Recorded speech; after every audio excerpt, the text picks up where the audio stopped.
Welcome back to the grim darkness of the 41st Millennium. I am Inquisitor Caveat Ventus, keeper of the Inquisition's Black Library, and this is my report on the Valentyne Heresy, an actual play podcast set in the Genesys adaptation of Warhammer 40,000's Dark Heresy RPG. This report features Game Master Tom McGee, Ryan LaPlante as Inquisitor Lucius Valentyne, Laura Elizabeth as Marni Schwartzenberger, and Tyler Hewitt as Attikus Vis. My report shows that the Inquisitorial band had fled the safety of Marni's camp. Marni suggested a route of egress, Attikus established his tactical acumen, and Valentyne declared his new companions Inquisitorial agents. Will they survive their escape to the woods and successfully steal an orc transport? Find out in this episode of the Valentyne Heresy. From the Xenos dissection files, titled On the Topic of Knobs. So the interesting thing about orcish weaponry is their propensity for taking the biggest, scariest, deadliest weapons they have and just grafting them onto their bodies. It seems quite crude and yet quite effective. We still cannot quite tell how their machinery works, and yet the things that normally would take an entire suit of power armor to run, they simply stitch into their arms. It is truly fascinating, if somewhat primitive. Nevertheless, I am recommending that the Adeptus Mechanicus take a close look at how this technology works. It could perhaps be quite useful. But of course, heretical. But useful. You're in the caverns, deep underground, where Marni, you've been living for quite some time, and you're on your way out, finally. It's finally time to bring the vengeance of your unit to the fight, and also to be empowered by such a high, lofty mission as helping an Imperial Inquisitor is most excellent. And I think as you hear the knobs racing kind of up the cavern behind you, you're met with kind of a strange, almost nostalgic moment, because I think you'd spent a lot of time imagining and considering your death and what that would look like, and that glorious last stand and how great that would be. And it's against these very orcs who are now racing to kill you. But unfortunately, now you actually have to win because you have better things to do.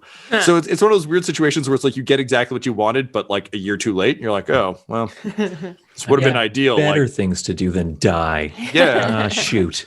Yeah, like some kind of 0070 type. You have no time to die. Presumably coming soon to a streaming service near you. That said, you spent a lot of time thinking about what this fight would look like. How do you imagine Marni thought this final fight with the knobs would go back when she was just kind of living around a campfire, living the dream? I think there was I think what she always envisioned was that she would do like some incredibly like heroic act, like a big like last stand that would like take out all of her enemies and probably herself, but then miraculously, maybe because of her loyalty to his holy whatever god emperor. She didn't say whatever. I'm just like, fuck, what do you call him? She would be like, he would probably intervene and like she would be saved. Oh, okay. So the plan was, wow. Okay, that's great. That adds an interesting layer to this. So the plan was like, I'll hold out as long as I can. Like you're basically like those people who, when there's mass evacuations, who are like, no, I'm gonna hang out on my roof. God's got this, and you're like, boat, and they're like, a little bit, but also like throwing shit at the hurricane, being like, yeah, I'm gonna fucking destroy you. Right, just like firing bullets into a tornado, being like, fuck you, tornado. Yeah, exactly. Okay, amazing. Well, let's see. Maybe the Emperor sent Valentyne to sort this out. It does look likely at this point. So given that the three of you don't know each other that well, and you've just kind of started out as an adventuring party together, I think with a squad of knobs charging kind of up out of the caverns at you, if you'll recall, you'd almost escaped up into the forest on your way to forward operating base C in search of the Dr. Valentyne Heresy to, put the inside bits that are currently on the outside back on the inside. However, before you could reach the surface, you heard a bunch of Marni's old traps go off. Meaning the knobs are closing in. So while you could likely scrabble kind of up through the crevice into the forest at this point, A, you would likely be caught mid-scrabble. B, perhaps the worst case scenario you can conceive of is getting up and out where you were planning on like hijacking a truck or like causing some chaos with a bunch of people who will just be yelling shit behind you to alert every possible orc to your location. So it seemed like one way or another you got to solve the knob problem right now. Now, the good news is... the noblum, if you will. The noblum. Oh, fuck. It was right there. It was right there. And I just left it on the ground. Oh, man. My therapist is going to hear about this next week. Marni, for you, this is a pretty golden opportunity because, like, killing orcs is your business, and you're good at it. Attikus, given your kind of stance on duty and kind of on efficiency, what are you thinking? Because basically, I think what I want to set up is that the three of you wouldn't have had time to plan what your response to these orcs charging would be. So I feel like all three of you are basically going to do the best thing your character would know how to do in the hopes that what the other characters are doing is similar, with the exception of, I assume, Valentyne, who I'm sure will yell things at you. But Attikus, what do you think your response to this would be? Hold the line. He knows that his Inquisitor is wounded and injured. It's the whole reason we're trying to get FOB Charlie. So I think he would deploy his riot shield, his suppression shield, and Mission Impossible cock his arm, and he would say, "Get to cover, sir. I'll hold him right here." Valentyne. Excellent work, friend. I feel like he would just Valentine's agreeing as he activates his refractor shield that pops up, and like, what's around Tom? Is there a stalactite he can get behind? Yeah. So to set the scene, we're basically in the caves from Goldeneye. So think you're kind of up a natural kind of rampway towards that's likely admittedly been smoothed down a bit by people coming and going, both Schwartzenberger as well as orcs. Behind you, there's like one of those like really kind of jagged cracks that you can feel fresh air coming through. You've got that like beautiful sort of highland mist drifting down through the crack, bringing with it the smells of the forest. You can see that it's pretty close, but it's one of those things that like, it's not like a video game where you're like, oh, I'll just push the button to like wedge between these two things and I just come out the other side in a couple seconds. It's one of those awful like things that like cave divers do a lot, which scares the shit out of me, which is like, oh yeah, you basically just need to like take off your oxygen tank and like drag it behind you as you contort yourself around spiky bits.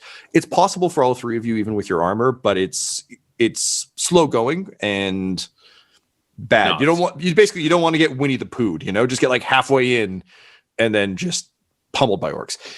So the rampway leads down to sort of a large flat expanse with stalactites, stalagmites, the whole deal.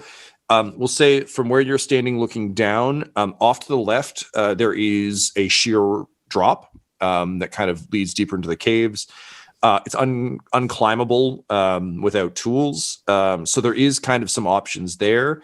The orcs are coming up from sort of far ahead of you. So I guess let's use the crack as north. So from the south, back the way you came from Marni's camp. So they'll be rounding the corner soon. You do have a couple minutes to prepare. But basically in terms of cover, yes, you can get partial cover from rock formations. Absolutely. There's the area down low. There's the ramp, and there's the crevice, and then the drop.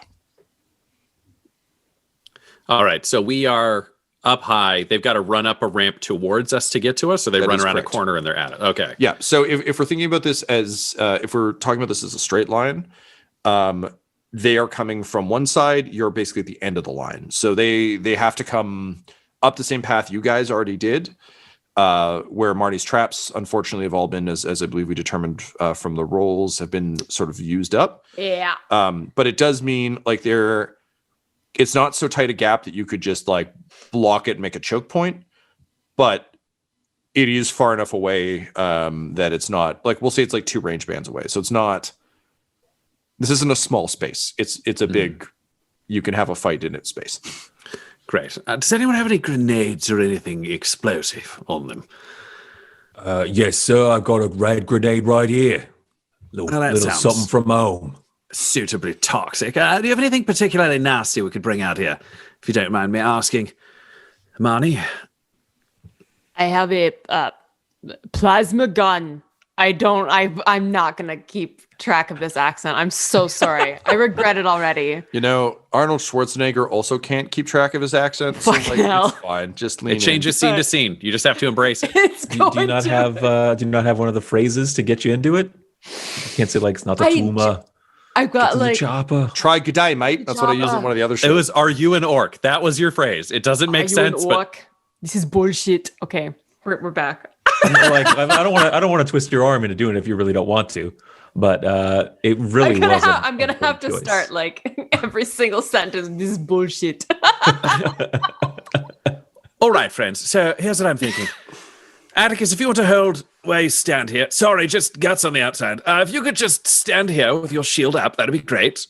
Hit them with the grenade once they get close enough. Marni, if you could perhaps go over to, let's say, the right, because there's this sheer drop on the left. I'll go further up so I don't get charged, and I'll shoot from there. Marni, you shoot. Attikus, you hold them here. Marni can countercharge, and if necessary, I can come down and join the battle. Does that make sense to everyone? Perfect sense, sir. Stand Do I here, shoot? kill them all. Well, I'd say they're probably in range the moment they come around the corner, so no need to hold back. You know, as soon as you see green, put a hole in it. Last thought, you probably experienced this yourselves. God, guts really belong on the inside, but okay, just shoot the biggest one first. Whoever's in charge will always be the biggest one, and then the rest of them will be unsure about the hierarchy, so we can work our way down. Make sense? Yes, sir. I will shoot the big orc. All right, I'm going to take up position. Everyone get ready. Hold where you are for the Emperor and such. And then he'll just go back to take up his position, hiding further up the ramp. At Valentine's like very like hurried and somewhat casual for the Emperor, Attikus like just bellows for the Emperor. It like doesn't go anywhere or anything, but he just stands there and like raises his fist. Echoes think, off like, the cave walls. Yeah. I think like Marni can't really be bested. She's seen that like people are making like, you know, devotional statements. So I think she kneels and very like seriously makes like the sign of the Aquila. Like and just like it's very sincere. It's a far cry from like whatever, don't touch my brother and I see tigers. Yeah. All right, you're both doing great. Combat time, though. Let's focus up. Killed for the Emperor. Let's pray for him later. So I was just gonna say killing is like praying twice.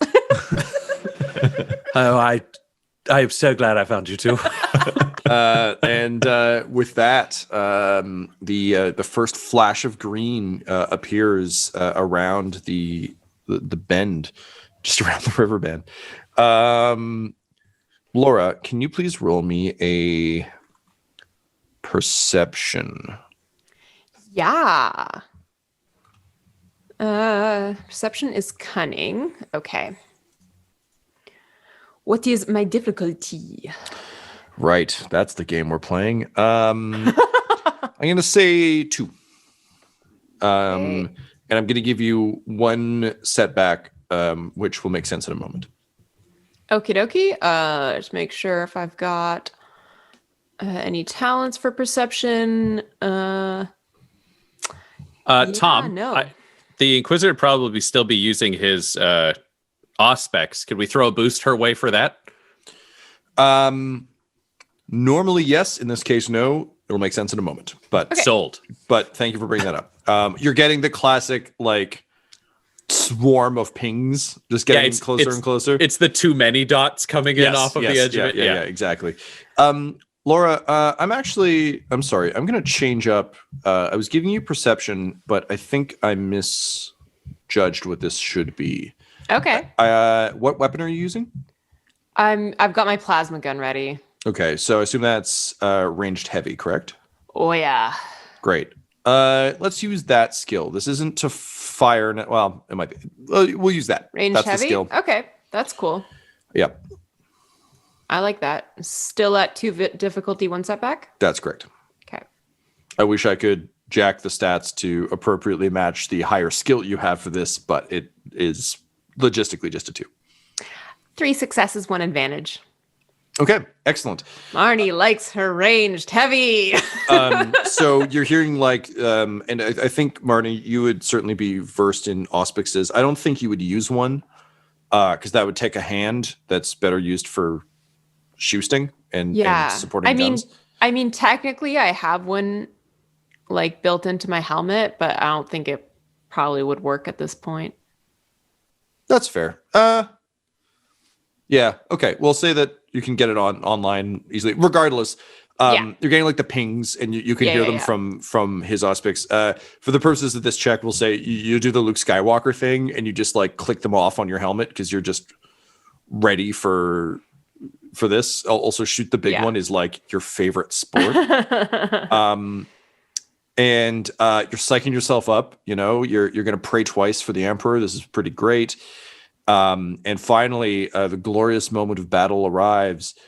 And you know, if we were watching this as a film, we would see your armor-clad finger do that like wrap around the trigger thing as you just get ready to fucking like melt whoever comes around the corner. That said, as soon as you get that flash of green, and with the amount of successes you had, this will work. You realize that your aim is off entirely, which is strange for you. But the area you're aiming at has no green. The green is lower. And as you move your plasma gun down, you see not massive knobs, but a swarm of Gretchens. Just little grots, just rushing in, screaming. Now, these guys are like if you put a goblin from like Dungeons and Dragons in the dryer, and they just shrank down a little bit. Like, think like if Dobby was green. Like they're just these ropey little motherfuckers. And some of them have pistols, and like when I say pistols, I really mean like fucking revolvers. Some of them have like little choppas. But perhaps most concerningly, a bunch of them seem to have fuses. And they are screaming as they run towards you. You get the sense it's maybe a war cry, but also maybe terror. Either way, they're running directly at you. And there are a fuck ton of them. So given how well you rolled, you can roll to hit. You're also using a plasma weapon, so you can probably blow up a few of these guys. But I would hope so. there are a lot. From the back, I think Valentyne would just scream like, "Aim for the explosive ones!" I mean, honestly, when you're using a plasma cannon, everything's an explosive one. In terms of story points, you guys have had a bit of time to prepare and have been like using Marni's traps and things to stay ahead. So I'm going to say 3 and 1 in your favor. Okay. Just to start things off. Excellent. There are approximately 15 grots that you can see, possibly with more running up behind them. Marni, what do you do? Is there time for me to like call for instructions? Or is this like they're going to be honest? No, they're so the 2 range bands away. So you'll basically have like they have to move in one round. They'll be able to reach you because they're just running. They're not doing anything else. But they are far enough away now, and because you guys like prepared for this and decided to like hunker down, yes, you can call back. So I will call back and say, Inquisitor, we have an unexpected squad of stupid Aim for the explosive ones! I thought it was clear! He just yells from the back. Because there are ones with fuses running at us. Fine. and I shoot. Laura, can I ask Marni a question? Yeah. Do you think this is awesome, or do you think this is? It's your famous catchphrase. Bullshit. There we go. Just want to encourage you to really lean into the. This is bullshit. Great. Okay, so go ahead and fire. They are. It's going to be a difficulty of 3 because they're far-ish away. Okay. That said, because you're firing a big blast weapon at little tiny guys who are running in a swarm, I'm going to give you a boost dice for Nice. it actually being harder to miss than it is to hit. Okay. Given that you didn't discharge your weapon over their heads on that first check. If you would like to aim at the ones with fuses who are clearly explosive, I'm going to add a setback because... I think I have something for this. Oh, dope.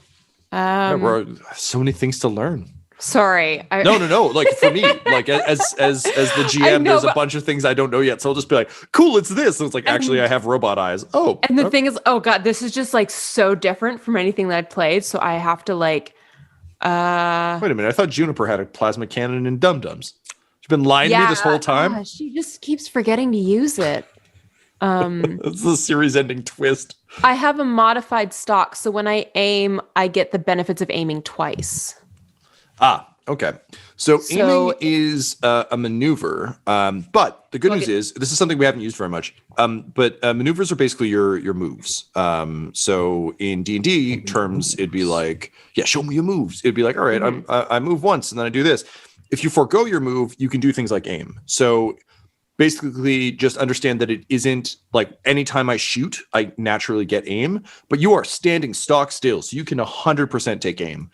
Okay. I will also tell you that aim stacks. So if you choose not to shoot and aim twice, you would add 2 boost dice to whenever you want to fire. Okay. But in this case, I get to stock, basically automatically aim twice. So I get 2 boost, 1 setback. Right? And yes, and then you get the additional boost I gave you from it being a swarm with a big gun. Okay. Be the like polar opposite if you had a sniper rifle, but with this, it's just like beep boop. All right, this looks pretty good. I think I'm ready to roll. I mean, with that amount of cockiness, I'm going to spend a story point. Oh, sorry. To drive one of those purples. Oh wait, no, this is my maneuver, right? So I have to. Am I waiting? I'm aiming. No. So sorry. To be clear, no. This is like these are weird nuances that we haven't hit very often. So your maneuver is part of your turn. It's just yes. Normally a maneuver would be like I move or like I take cover or I do a thing. You're using your maneuver to aim, which is great. I'm just going to spend a story point to jack up the difficulty because it sounded like everything was coming up Millhouse, and I can't let that happen. Man. Your frustration with Valentyne, like not listening to your tactical data is. I mean, Inquisitors are cool, but like Kasserkin discipline is such that you ask your commander gives you a very specific instruction. Like the yelling is very distracting. Cool. Okay, so I'm upgrading one of them, right? Yes. One of the purples to a red. Yeah. Okay, now I can roll? Go ahead. Okay. Whew. 3 successes and 1 threat. Okay, great. And what is the damage? I dread to ask this, but what is the damage? The damage is 12. And you had 3 successes? And I had 3 successes.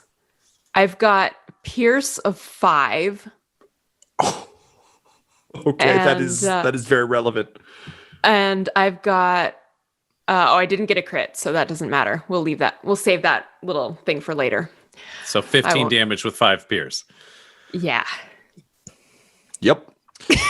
Were there 15 of them? There were.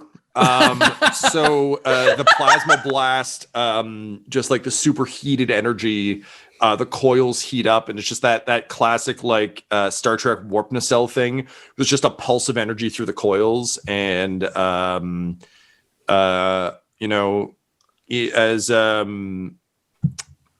I forget the name of the classical piece, but it's very operatic, and it always plays when things happen in slow motion. There's just a grot running, and he's got the bomb, and he's like, "Hey, this may not be the Chariots of Fire song." Let's go with that. I was thinking of like, it's like very nice and melodic as opposed to heroic. Yeah. But for the grot, sure. So the grot is just running. He's got Chariots of Fire going. He's like, and he's like, this might not be my day, but maybe it is.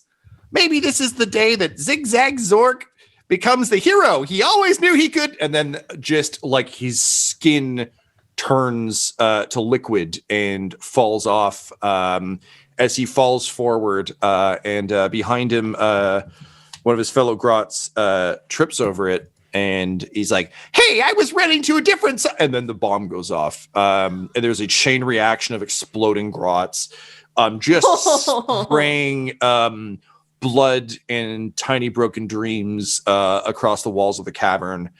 And you hear like thudding footsteps behind them. And suddenly an orc slave driver comes around the corner wearing like a red leather hood with like he's got like a long like double prod. It's almost like a tuning fork. And a whip. He's like, "You lot better have blown all them up, or Gork's balls, what the fuck happened here?" Which brings us to the top of the round. So, in terms of initiative order, I need, please, I think we're going to go with discipline from everyone because you planned for this. You're not being caught off guard. This was like... And is this with no challenge, Tom? This is just a pure check so that we can figure out what the order is. Willpower. That's 2 success and 4 advantage for Valentyne. That's exactly the same for Attikus. Okay. I've got 2 successes, 1 advantage, and 1 triumph. Well, you went first, so that makes sense. This all tracks. Okay, so that's great. So Marni will be top of the round then. So that was Marni's run.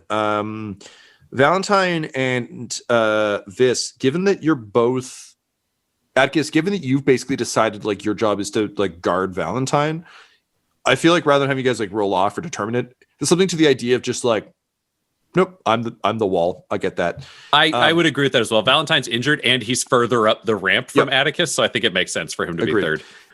So Attikus, there is a massive explosion as all the grots erupt, and an orc slave driver runs around the corner, and it's just completely astounded that his brilliant strategy of run the squishy grots at the big scary people didn't work. What do you do? What's his range from me? Is he long, medium, short? He is at medium range. Okay. So then I'll take out my hand cannon and I'll fire at him. Okay. So your medium range, that'll be difficulty of 3. Okay. You have 4 story points available to you. I have none. I'm going to give you 1 boost for having the high ground. And he's also just standing there in shock, looking around. Is he wearing armor? It looks like very kind of light-ish armor, but no, he's not like, knobbed up. He's literally just like wearing kind of the standard orc apparel, which is often like a boiled leather jerkin with some like metal plates on it. But he's not heavily armored, if that makes sense. Okay. Do you need it for a skill? Yeah, for me to decide something, but I don't think it applies, so that's okay. To be clear, he does have soak, but it's low. Yeah, that's fine. Okay. And he has a defense of 1, which means, add 1 setback for his boiled armor. Okay. It's very impressive. Then I'm. It took him rolling, so I many think. grots to make it. I don't think Pierce helps me in the chance to hit thing. Pierce ignores soak later. Yeah. So it's not on right now. the 2 wound. Let's see if I hit anything. No, 1 advantage. That's it. It all washed out to 1 advantage. Okay, so with your 1 advantage, what would you like to do? You can give boost to Valentyne. Yeah, he's since he'll be next, so going next. I'll do that. Yeah, I'll treat it narratively as like obviously like my intention is to hit, but I think it'll almost be like a warning shot to maybe make the guy like kind of like rear back a little bit or like falter in avoiding the shot. Sure. Yeah. So he like the shot goes wide, hits the ground in front of him. He stumbles back, but it means he's kind of flat-footed and back on his heels, and a much more inviting target for Valentyne. Do you say anything to Valentyne? Nope. I'm working. Right. Yeah. Dig it, Valentyne. Valentyne, who's in position with his bolt pistol raised in one hand and his chain sword in the other, activates his microbead and says, "Sorry about the alley. Forgot I had these. Used to working with non-professionals. You're both doing great work on the Emperor's behalf today." And then he just pulls the trigger and tries to blow away the slaver. So let's see what happens. Tom, what's my difficulty? He said, You're using a pistol? I am. Yes, I am. Yeah. So 3. Great. You get one advantage from again being like in position aiming. You can use your maneuver to add a boost. Sorry, Tyler, I forgot to mention that. You have And then I've got boost one from carried Tyler. over? Yeah. So the hold carries over from his advantage. Ryan, I'm going to give you 1 setback for the sort of continued amount of pain you're in. Okay. You got patched up a little bit, but given that you still haven't got proper medical and it's like from the airplane crash and climbing and running, I just want to make sure we're actively tracking how much this wears on Valentyne. Interestingly enough, though, Valentyne has a tempered will, which allows me to remove 1 setback die inflicted by critical injuries, the disoriented condition or fear. So he's just stone cold hard as hell. Yeah. It's the John McClane effect, as one could refer to it. All right, let's see what happens. 1 will. That is 1 success and 2 advantage. 1 success and 2 advantage. Okay, what is the damage on your weapon? Also, does that activate a crit for you? Oh, it does, actually. Goddamn, bolt pistols are nasty. All right, yeah, so I will activate the crit. So Get my roll of critical injuries up. yeah, so I do 11 damage, including the success. Okay. Do you have Pierce or anything of that? I have ilk? Pierce 2. Okay. And it's also Vicious 2, meaning add 20 to your die roll on the critical injury chart. Oh, baby. Awesome. And I'm sorry, God, Ryan, I love what was the damage? 11. 11. And it was Pierce 2? Pierce 2. Great. All right. So, okay. So go ahead and roll. Do you have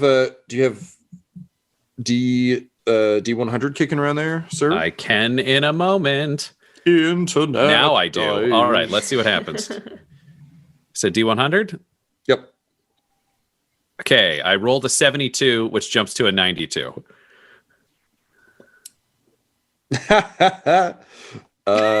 Amazing. So he takes an effect called At the Brink.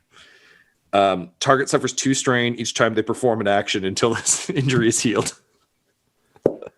Good times. So you blow a hole in the side of his like guts. So he's still up, but it's one of those like it's usually like like the second last henchman before a boss in a movie where he's still like staggering forward, but there you can see through him, like he is right proper fucked up, and he's looking like his eyes are like defocusing. He's kind of looking around a little vexed, which brings us to his turn. Walking forward to the platoon theme, he looks at all of his dead grots and he considers, his lot in life and the fact that of all the jobs an orc boy could do, he decided to do the most reprehensible one and go into the grot slavery business. It's really not that cool. And he realizes, looking around, like, he could have been an artist. Look how beautiful all this grot blood on the walls is. He could have done something like this without blood, with paint maybe. But instead, he chose to be an asshole.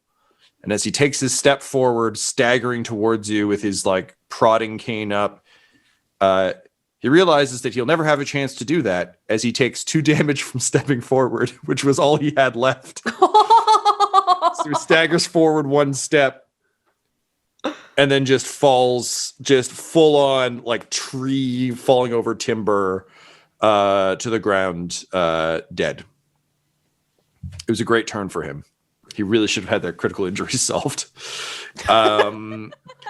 At which point the knobs arrive. So top of the round, Marni, knobs begin to pour through the gap. You think you hear one of them be like, never trust a slaver. They're such shitty people. This is, we should have known. So these are like, you remember that Michael Bay movie, Pain and Gain? There was just like Marky Mark and was it The Rock? Dwayne And The they Rock both just got like really roided up. Yeah, and Yeah. Captain Falcon. Yeah. The knobs all look like that. But if they also had like metal jaws and like, can opener arms, and like giant guns, they all carry little war banners with trophies. Marni, you notice a couple helmets from your unit on the lead boys. And that's the only sound you hear from her.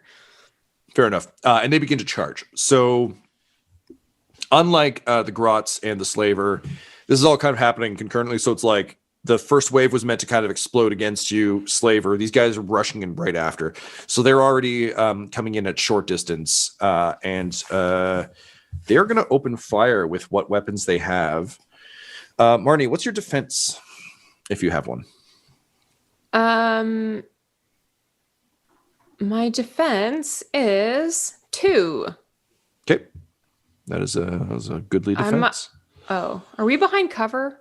I forget You where are we not. You are standing not. very much. I'm out in pretty the much open. just like, blah. Yeah. Yep. Although them Valentyne. I told her to go to cover and to leave Attikus with the shield as the obvious target. Okay. So then, yes. I I'll am give behind you, cover. I'll give you partial cover. You're just a little Okay. too big for cover to really be that effective, but it is. That's fine. somewhat effective. I gain an additional range defense when making use of cover. Damn. All right. Very good. Very, very good. Called Stalwart Defender. She was born in these caves. I was born in the caves. I was born in the okay. caves. So stupid. You merely walked inside them.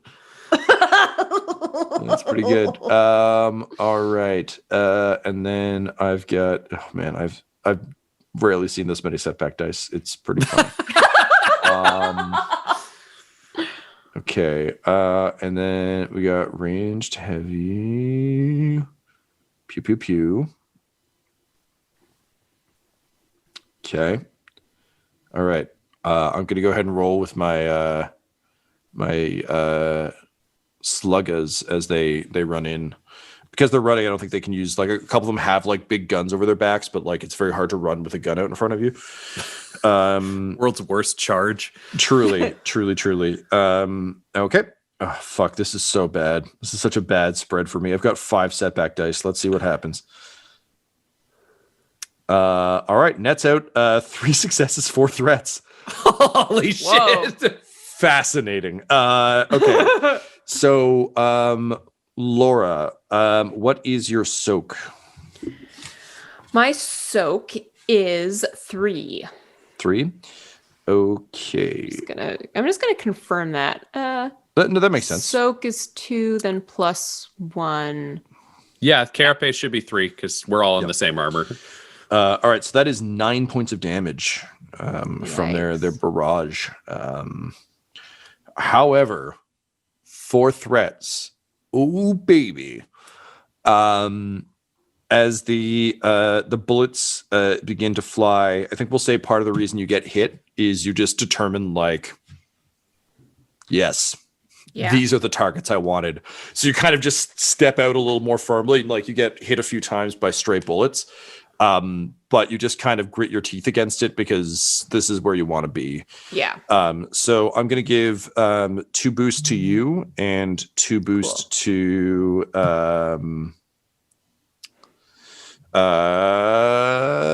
Attikus. Cool. And you said that was 9 wounds, right? I did, yes. Yeah. Okay. Yeah. Back. Yeah. Unfortunately, they get some like mob bonuses, which is kind of spooky. Cool. It's really funny. Part of their equipment is a pouch of teeth. Oh, those are worth money. Get those. Great. So top of the round, Marni. Well, it's funny. I was gonna switch my weapons because, like, as cool as a plasma gun is, it's actually kind of dangerous. Oh no, fuck. I've had Marines explode when I've rolled a 1. I get you. I know. It's just like, but she would be okay with going out in a blaze of glory. So while this is not smart tactically, that Laura knows, I think Marni would fire it again. Just seeing those helmets. What? I was going to say, being charged by a massive mob of knobs, it's also tactically smart. Just shoot. I know. So I really hope this doesn't kill me.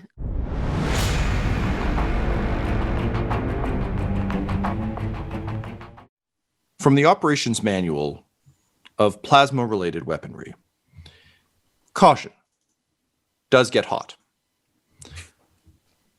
Laura, pull that fucking trigger. Let's see what happens. We're in the midst of battling knobs as they charge over the exploded grots and a dead slaver at their feet as they rush the 3 of you, making a valiant defense of the crevasse you must escape through.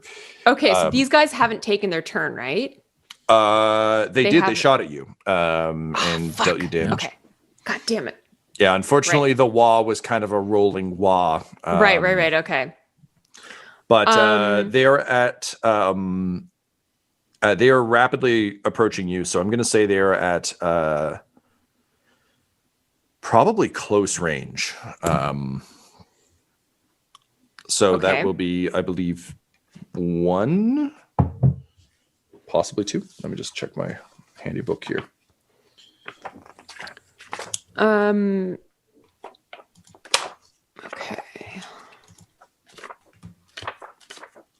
So I'm gonna aim for sure. That makes sense. And you've got a Why bonus. the hell not? And you got a bonus 2 boost from the knobs. Weird charge. Wow. Yes, from there, because they're eagerly charging directly at you, which means that like it's less about aiming and more about pointing. They're at short range, happily not engaged, which would make things difficult for you. So just one purple. 1 purple. I'm still out of story points, so I cannot fuck with you. I am going to, let's see. So you've got your boost from that. You've got your boost from aiming. So you've got 4 boost going right now. And 1 setback. Oh, yeah. What's their defense, Tom? 1. Cool. No, that's not right. I'm sorry. 3. So that's 3 black dice, right? Yes. Hang on. Let me double check that. That seems like a lot for knobs.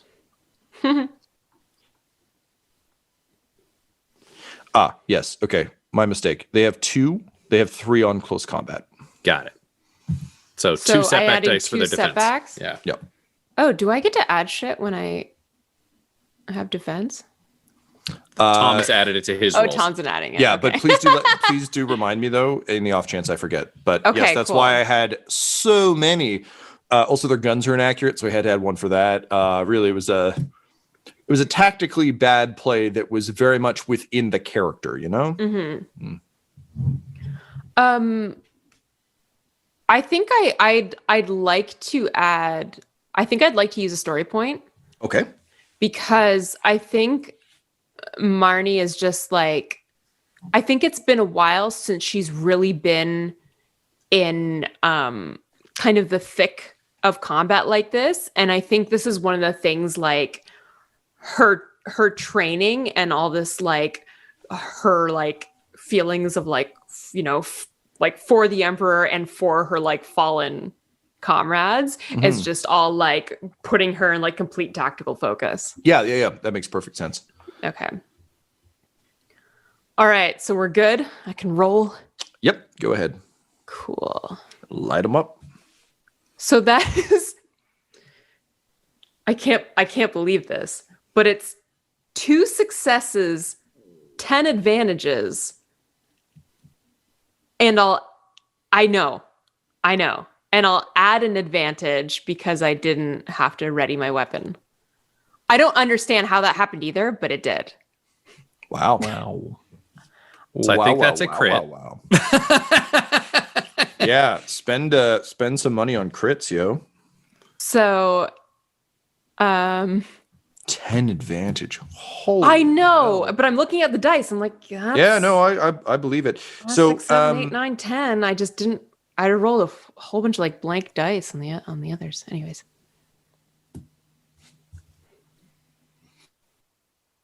Okay. So I'm spending.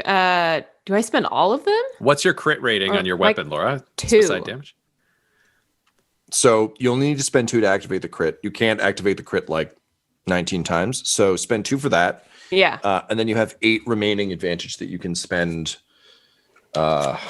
in a variety of ways. Tom's going to get out the crit bank. And then Holy we can shit, man. This is unexpected. I've certainly never seen this before. No, it's good. I keep double checking, like, did I do this right?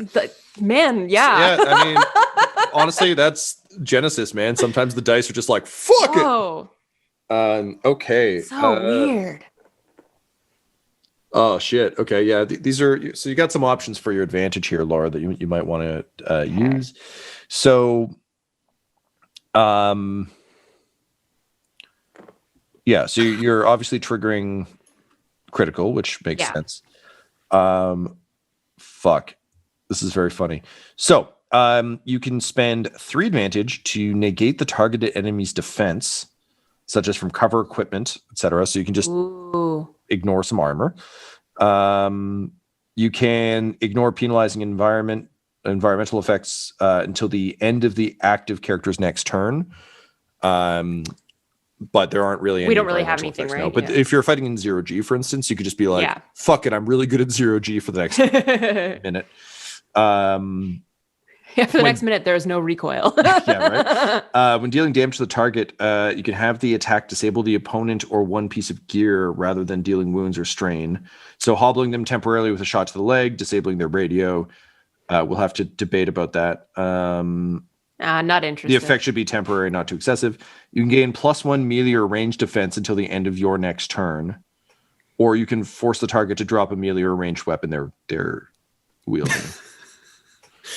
Laura shoots and every knob drops their weapon. Yes. Yeah. It just like they all try to surrender. They just like rip their metal arms off and like, we're sorry. Now, I will say, Laura, does the plasma cannon, I'm sorry, I don't have the stats up in front of me. Does it plasma gun. Does it have blast radius or is it doesn't. A single target? So we are fucking up one knob very badly is I think the name of the game here. Yeah. So if I can offer a recommendation, sure. I would say take 1 point of likely melee defense, given that they are going to I like that. into you. So you've got 3 left you can spend on big ticket items. So I would say negating the defense is a good call. That way your damage is just pure. You don't need to worry about armor. And then so you spent 6, 8. So you got 2 more. With those 2, you can grant a boost dice to either Valentyne or Vis, or you can add a disadvantage to one of the knobs. There are 5 knobs currently in the space. I think I'd rather pass the advantage on. Okay, that makes sense. Yeah. Great. So passing it to Attikus or to Valentyne? Attikus is next, right? Yep. Yeah, then I'll. And is I'll also pass like has along. clearly put himself in the line of fire. Yeah. I'm gonna say so. The biggest guy is the one you're shooting at. He is. He's got. We'll call him Iron Jaw. So Cool. Iron Jaw is the guy who's got the spiked helmets from your buds. He's charging you with his pal Flaily, so named for the flails. He's swinging wildly. So you've got Iron Jaw and Flaily. Nice. And then the other three are going to rush at Valentyne and Attikus. So let's see what you do to Iron Jaw, the baddest knob they've got. So your damage is 12. 12. Base damage. So plus how you succeeded by how much? 3? 2. 2. So a total of 14. And then I've got a vicious rating of 2 for the crit. So that's adding 20 Let's go to the chart. to the critical. Yeah. So Laura, I need you to roll a D100, please. So that is either 2D10 and then you know the drill. Get him. And then we'll add 20 to the result. That is 91 With the 20 or before the 20? before the 20. So 111, Tom. All right. See him flip like an extra bit out of the page. Temporarily disabled, immobilized until the critical injury is healed. Iron Nice. Jaw is like again very much like the Rock if he was an orc. He's rushing forward with kind of like he's got a massive we always called them can openers back in the day, but it's like a power fist if instead of fingers it was just like slashy blades. So think just like a giant bladed hand. So as he starts rushing towards you, you line up a shot, and then the session ended, and then we started this one. Yeah. So you're aiming for center mass because you're like, I just want to drop this guy as fast as possible. But then he holds his arm up in front of him as he charges, and you realize that the shot has been ruined. Admittedly, you could still fire, you could still do some damage, but kind of a worst case scenario for you is you like blow his metal arm apart and like somewhat hurt his chest, and then he gets there and crushes your skull. So you do what they always taught you, and you're a student of war. You just point down and you blow off both his legs. So he falls forward, just kind of with a grunt of like, whoa, and crunches into the ground as the blast of plasma energy just like eats away at his bottom half, and he just starts screaming in agony and fury, and with his metal claw just points up and he says, "Get her, boys!" It turns out he doesn't have a very good commander voice. But he goes to drag himself forward, only to find that the plasma heat is still working. So when he tries to pull himself forward, part of his groin comes off, and he realizes that maybe dragging himself forward is not on the menu today. So instead, he just starts punching the ground, being like, "I'll kill them all! Ow!" But he is badly fucked up. If you didn't gather this from you blew off both his legs, he is in rough shape, to say the least. Good. Cool. Good round. God, this Tyler. plasma gun is fun and it scares me. Grimdark. I know. Are these guys still at short range, or are they engaged now? Because I got something for both. So we've got Flaily has now reached Laura, has reached Marni. One of the three that was charging you breaks off to go join that fight because he heard the epic war cry of "Get him, boys!" So we'll call him Blades. For the blades he holds in each hand. Okay. So Blades goes to join Flaley in attacking Marni. So he is at mid-range. At short range for you are, we'll call him Spiky Helmet. Mm-hmm. You'll never guess why. And the Axeman. The Axeman is, think that... What does the Axeman's helmet look like? He doesn't have one. I was to say, it looks like an axe. Yeah, also good.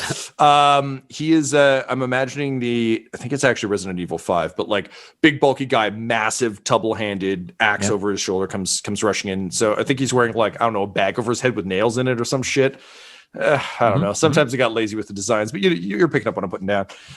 So you can shoot at close range for them or medium range for the two that are rushing Marni. They haven't quite reached her. Soon they will be engaged, which will make it harder to hit them. But their turn has not come yet. Okay. I'll deal with the two. Valentyne is 15 feet behind you, hiding behind a stalagmite. Yeah. I'll deal with the two fresher guys that are in short range, so they're not quite ready in punching range. And I'll throw my rad grenade at them. Nice. So that is ranged light. So that's pow pow. What am I modifying it with, sir? So you are at short range. So it's only one purple. Okay. You've got 2 setback from the armor. Okay. From their defense, rather. Marni conferred some sort of advantages to me, right? Yep. So you'll get 2 boost. I believe only 1. Oh, she There conferred were one. two Sorry. separate instances of one Yes. boost. Yeah. No, I was confusing with the previous boost thing. We've been fighting orcs for a while. It's Yeah. true. Yeah. Okay, so 1. So 1 boost from that. I'm going to give you another boost for being able to lob a grenade down a hill. There's just a special joy to rolling it down. Oh, wait, didn't Ryan, you get 2 boosts from the orc threat from the knobs shooting and hurting Marni so heftily? Yeah, I thought there were 2 separate Yes. I'm instances sorry. of boost. Yes. So for a total of 3, 1 from Marni gifting it to you. I'm sorry. Yes. When you said from Marni, I was like, she only gave you 1. But yes, you're absolutely right. The orcs gave you 2. So total There 3 are a boosts lot from of them. This is all Yeah. understandable. plus rolling down the hill. So 4 boosts in total from my count. And you have 3 story points available to you. I'm going to sit on the story points for now. Fair enough. Rolling 5 successes, 1 triumph. Fuck yeah. Okay. Tyler, what's the damage on the rad grenade? The damage is 4. Okay. Does it have... And it has some special abilities, yeah. Yeah. Hit me. So it's blast, meaning that I think I can spend advantage, so I can't do that unless Triumph Can converts into the- activate. Yeah, you can spend Triumph to activate special abilities as well. Okay. Anyone engaged with the original target takes the same damage, so now it's hitting both guys the guys, instead yep. of one. So now they both have to take a 4 purple resilience check. Interesting. Oh, I do not see this going well for them. Yeah, this is for players at home. This is a radiation grenade. Yeah, this is No. gonna make them I assumed sick. it was just like a grenade with like fire painted on the side that's wearing like LA gear. It has like Yeah. frosted tips. Like it's a rad grenade. It's either that or he's just K-19 the Widowmaker. 2 knobs running at him. Oh, I haven't thought of that scene in a while. I don't want it. Okay, so 4 purple. Yeah. Good God. Okay, so 4 purple resilience check. I'm assuming they're fairly resilient. I mean, they're not bad. Stupid iPhone. I'm trying to click on the dice, not make them larger. You were the chosen one. You're supposed to bring balance to the force, not destroy it. Okay. So I'm rolling 2 green, 2 yellow against 4 purple. Tyler, do you want to upgrade any of those using story points? Sure. I'll spend 1 story point to upgrade. Okay. Trying to think if we'd add anything else. I think that's probably it. I don't imagine they'd have any boost or setback. So let's go. 1 failure, 1 despair. Okay. Excellent. So because they failed, their brawn is -1 for 24 hours. Oh, shit. Okay. Wow. And any threat rolled on that check is used to inflict 1 strain on the target per threat. So I don't know how much despair we can cash in, or how much threat we can cash in despair for. Or if you want to use despair in a different way. I think I do, because despair is such a big roll that I don't want to kind of burn it on something as minor as threat. So it's already done 7 damage to each of them. Yeah. So there's 3 success plus 4 base. So I think what I'm going to say is, because you rolled a triumph and then they got a despair. Fuck. I'm going to say, okay, yeah, here's what happens. So, are you throwing this, are you trying to roll this between them, or are you throwing it at Spiky Helmet or the Axeman specifically? I was trying to hit them both. That was my. Yep. Okay. That was always going to be my intention, was to spend any advantage I got to activate blast and have it hit. Yep. I got you. Multiple. Man, why are my dice so far away? 1 second. Jesus, this is dumb. I don't have a coin, so I'm going to flip my phone. Do you want me to roll a d6 No, it's for too you, late. Tom? I literally just flipped my phone like a bougie Two-Face. What a great use of several $100s worth of technology. Yeah. All right, so that's going to hit Spiky Helmet more so than the Axeman. We'll say he was charging with his helmet down. Grenade rolled under.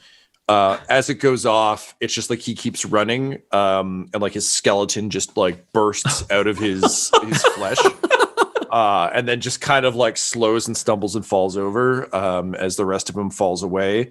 Nice. The blast throws the Axeman against the wall. You can see his green skin peel off against it, like the gooey cheese in a pizza commercial. As he struggles away from the wall, and you can see that like he vomits down his chest from the rad poisoning, and his arms are trembling holding the axe as he brings it up over his head and begins to walk forward. But he is clearly real fucked up. Okay. Yeah, Attikus will say, as a little taste of home, a little pubious hospitality. Amazing. Great. Love it. That brings us to Valentyne. I mean, Valentyne knows it's a numbers game, and there seems to be a number he can cross off the list pretty fast. So just from the back, he'd just shoot Axeman if he can. Just like aim for the throat and or head. So what's my range on this one, Tom? For you, you're 15 feet back, so it is going to be medium range on a pistol. Okay, so that's 2 purple? Yes. So 2 purple, you have 2 story points available. I'm going to spend 1 to upgrade the challenge to 1 red, 1 purple. Okay, and what's the defense on Axeman for ranged? 2. All right. Then yes, I will use a story point to try to... Gotcha. I'll also say, Ryan, just for narrative flavor's sake, pain dice, you shake it off, but like it's ever present, you know? Oh, he's doing very poorly. We're going from John McClane, like, I need to find some shoes, to like, Hans, like, you know, dirty shirt, dragging a leg, trying to save Holly Gennaro, you know? Yeah, and he will obviously use his maneuver to aim because he's not moving at all. He's just shooting from the back. So that's 1 boost, right? Yes. Alrighty, let's see what happens. Okay, that is 4 success and 1 threat. Okay. And I feel like he's singing one of those old, like, Salvation Army style hymns. They're just like, "Joy, glory of the emperor, shooting for the emperor." Like, he doesn't know the words because he's in so much pain he can't completely focus, but he is trying to sing over the microbead to keep his allies in their, like, holy rage. I do like that he just picked, like, a song that has just such a memorable tune that he can't help but remember it, and then just adds emperor to it. Like, this isn't actually necessarily a chant. It's just like, here's a song I know, emperor. Yeah, as he get said, knocked down for the emperor. Yeah, the Never gonna emperor keep the emperor likes down. That's what that Adeptus Sororitas taught him. Is any song for the emperor is a prayer. So he's just riffing them, you know. Yep.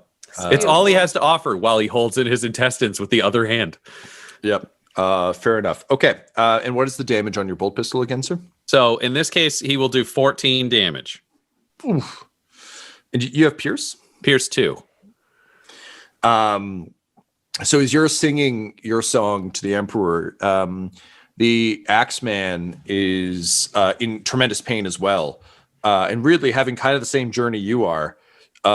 Except he's singing his own theme song, which he wrote for himself when all the other knobs made fun of him for using a martial weapon instead of an ranged weapon. So as he stalks forward, he's just going, no, Axeman. No, Axeman. Axeman. And then the back of his head gets blown out and falls forward like an unfinished sneeze, unable to finish the rousing final verse of Axeman. Yeah, he has exactly half a second to wonder why he can't sing the song, and then you just see the blink of the bolt in his throat, and then it detonates, and bam, the back of his head goes out. And he falls forward. His head bangs off of the suppression shield, and just with that classic, like, usually like villain getting swept off a windshield, like Vis, you just kind of like have to schlup him off the bottom of your shield because part of his face was still stuck there from the melting. But no, they are both down. You've successfully defended the Inquisitor and the ramparts. I hate to ask, Tom, I did roll a threat. You did. You did. So I'm going to add a boost to the next orc. So Blades when he was running over at Marni or whatever. Yeah. Whaley. Yeah. Or Ironjaw on the ground. No, Ironjaw is immobilized. So he's kind of out of it unless Marni inexplicably decides to have a little stroll. Having just played through Resident Evil 7 in VR, anytime I knock something down, I'm like, I just walk around this now and I'm safe.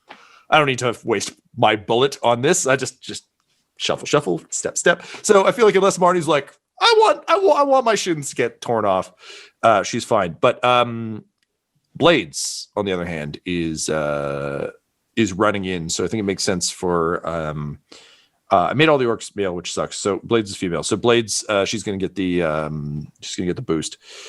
Okay, so that brings us to Blades and Flaily. Or actually, I guess Ironjaw should go up first. I have two coming at me. He continues to punch the yeah, because after you shot off the legs of their leader and he screamed, "Yeah!" They listened. No, why would they listen? Sorry. Look, that's Laura talking. That's not Marty talking. Marnie complaining about more enemies? No. That's just Laura. She's just like some kind of Tau changeling. Like what's That's going on? just Laura being like, Tom, why are you so mean to me? Yeah. Because I like I like baiting you to make things worse for my characters. Apparently, it's become a new thing in this show. Historically, yes. It's interesting that your first character baited the Inquisitor and your second character is baiting the GM. It's just like well, I mean, admittedly, Ryan, the player baited both times. Let's ask Lyric how she feels about that, shall we? Yeah. Oh. Ooh. Help me, I'm in the warp. I was going to say she's screaming. The implication that she's alive. It's only because I don't have one of those Christmas crackling fireplace sound effects ready. Where she's like, let's hear what she has to say. Crackle, crackle, pop, pop. Oh, that's a shame. All right, so That plane's still burning 3 days later. the Blades is running in. I mean, it could also just be the hellfire of the warp. Who knows? Blades is swinging at. Let's see. I got Ooh, that is hearty. And then we're at close range. All melee is 2. What's your melee defense there, Marni? My melee defense is temporarily 3. Oh, hey, that's pretty good. Woo! Take that. The Blades, she's got 1 from hearing, through the as we've established, unnecessarily powerful orc psyker powers. She's like humming the Axeman song, and then suddenly stops. She's like, "He died doing what he loved, singing that stupid song. I'm gonna miss that dum-dum." So with a tear in her orcish eye, she rushes in. Laura, I will say right now, I'm gonna spend a story point, so that boosts my shit up a little bit here. I've got a pretty good spread. Would you also like to spend a story point to up the difficulty of this? Fuck yeah. Thought you might. Okay. So. And I think it's more of like I think Marnie's just thinking like she kind of scoffs to herself and be like, orcs do not have feelings, and like It hurts the orcs' feelings so much that they roll slightly more poor. Yeah, exactly. Not that much more poor. I got 4 successes and 1 threat. Laura, what is your soak? My soak is 3. Your soak is 3. Okay, and my chop. Oof. I'm just gonna fucking die right now. Yeah, man, this is pretty rough. The fuck, man. All right, it's almost like you shouldn't bait the DM. 2 fucking hits and I'm fucking dead. And 10. The fuck, man. Oof. Yeah. The fuck. I mean, What's the damage, Tommy? No more mystery. Give What us is a it? number. it's 13 points of damage. I'm dead. What's your soak? Your soak is 3. I'm fucking dead. So take Yeah, soak is 3. 10 points of dead. damage. So 10 points of damage, Laura. Yeah, I'm dead. How much health did you have? I had 7 left because I took fucking 9. All right. On that one So hit. she takes what? A flail or a blade in the face, Tom? Takes a blade. So, Fuck me. Wait, let me just see if is there anything I missed? also, Laura, for the record, just because you take more damage than your health doesn't mean you're immediately dead. It just means Oh, you're, it doesn't? Well, I mean, technically, but we'll deal with it. It's the grim dark future. Anything's possible. Fuck. So- I'm gonna create so many new Yeah. characters this I game. can be killed immediately with full health. You can I be was gonna killed say, in 2 hits. You're just gonna Doesn't get matter. like you're just gonna get the accents of the world now. Laura, here's the What thing. do we do next? We really need an uninjured person to help us when we get to this fucking forest. So if you want to die, that would be cool. So, Die, I'll come back That'd as be a really medic. cool. Marnie, all you think, you just think to yourself like, orcs don't have feelings. Turns out they have 2. One is feeling of the loss of a friend, Jesus Christ. and the other is rage towards someone who didn't kill that person but might somehow be responsible. So screaming with all the rage of an unfinished song, Blades hacks deep into your shoulder, and you feel like you're tough. You're Marni Schwartzenberger, goddammit. So you just like muscle through it as you continue to kind of like aim your plasma gun around, but it's weird because it isn't moving the way it's supposed to. And you realize it's because your arm is hanging limp. And as you look down, you realize that it didn't stop at your shoulder. It like got in there.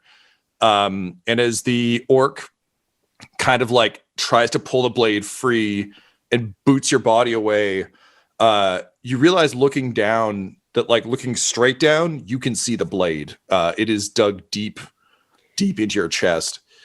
What do you think as you stumble backward or say? I don't want to pimp you for your catchphrase, but it's a good moment. What? This is bullshit. Yay! And with that, Marni Schwartzenberger, you fall backward off the edge of the cliff into the abyss. Oh man, I was gonna come get you, but All I right. guess not. She went down and took cover. She was near the edge of the cliff. That's how it goes. All right. So if episodes are delayed getting out this week, it's because I'm spending 10 hours creating a new character again. Yeah, it's because she's in mourning. No, it's just gonna take so fucking long to build a character in this world. No. I understand. You need to Laura, I think what we could say You're at gonna this get point good is at it. it doesn't need to take you 10 hours when you only get to play them for 90 minutes. I think you should just burn it out in 20. just need to like cross stitch yourself a mourning veil. Yeah. You can do that during the next session while you don't have a character. Oh my god, I'm seriously dead. Fucking hell. Dark Heresy, baby! Thanks for The that Inquisitor sweet art, winning. Del. We put it to real good use. And that the Inquisitor, as he sees her start falling, just starts singing into the microbeat in case she'll hear it over her last few moments. She's like, in the arms of the angels, far away from here. And he listens and he hears a thud and he's like, she won't hear anymore. For Marni! He yells as he starts shooting.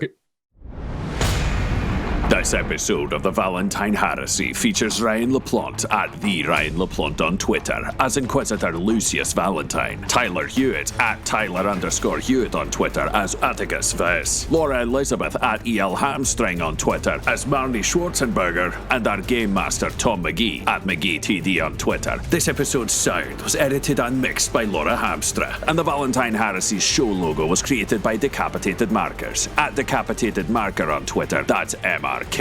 Our theme song is The Hordes by Megan McDuffie, and our ads use the tracks No Control and Chiefs by Jazzar, JAHZZAR, provided by freemusicarchive.org. When it comes to Dum Dums and Dice, you can visit our website at dumdumdice.com. Our Twitter and Instagram are at dumdumdice, and on Facebook at facebook.com/dumdumdice. We have merchandise available at redbubble.com/people/dumdumdice, and most importantly, you can join our Patreon at patreon.com/dumdumdice. That's DUMBDICE. Ave Imperator, and death to all the heretics. Dum Dums and Dice has to give a special thank you to the supreme beings of our Patreon at this time: Christian Menicola, Long Long, the Half-Blind Prophet, James Cuellar, Charles Grams, Christopher Little, Sue One, George Dolby, One True Artistry, Orion Birchfield, Lord of Bradovic, Noel Lewis, Scott Garland, Anthony Griffin, Chet Awesome Laser, Jordan Neesmith, Benjamin V, Gavin and Abby McDonald, and Jill and Noel LaPlante. If you want your name to be added to this list, you can join our Patreon too at patreon.com/dumdumdice. Thanks to them, and a little bit of thanks to you.